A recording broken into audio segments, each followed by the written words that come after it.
Comme je le dis, on a perdu le sacré.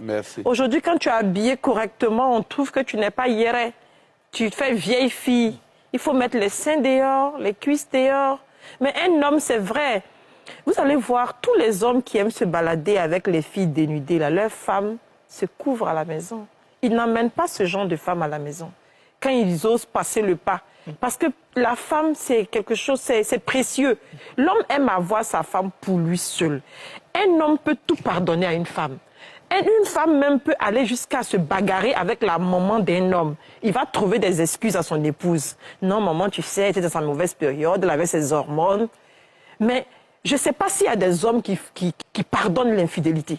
Mais quand la femme sort, et puis ce qui est pour toi, c'est-à-dire que son intimité, ses cuisses, ses fesses, tout le monde le voit dehors, pourquoi est-ce qu'il va se marier? Parce qu'il sait qu'il y a des hommes qui vivent avec des femmes pendant 15 ans, 20 ans. Quand j'entends des femmes me dire, ah, ça fait 15 ans on est ensemble, mais depuis il ne veut pas me marier. Je dis, mais il t'a déjà marié.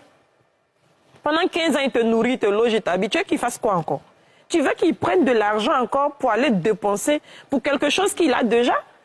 Aujourd'hui, si les hommes ne se marient pas, ce sont les femmes qui ont poussé les hommes. À mon humble avis, hein, quand on me dit l'époque, le temps ancien, où les femmes avaient encore leur dignité, les hommes trouvaient le moyen de se marier.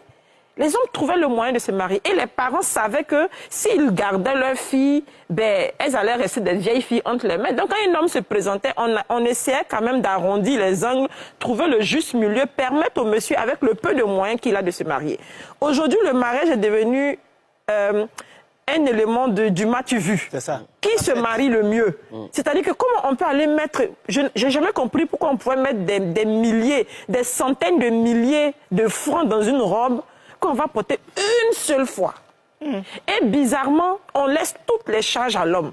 Quand un pauvre monsieur se présente pour dire « je veux me marier », mais on lui laisse tout. Comment on peut mettre dans une facture de mariage la griotte et puis travaillement 2 millions? Et vous voulez que les hommes se marient comment? Quand tu finis de te marier à hauteur de millions, maintenant, après, la fille, elle mange quoi? Parce que le mariage l'a mis sur un certain piédestal. C'est ça. N'est-ce pas? Ses amis sont venus, ils ont vu un certain piédestal. Mais quand elle rentre chez toi, elle ne va pas accepter d'aller dormir à bobo d'entrer coucher. Parce que ses amis vont venir la visiter.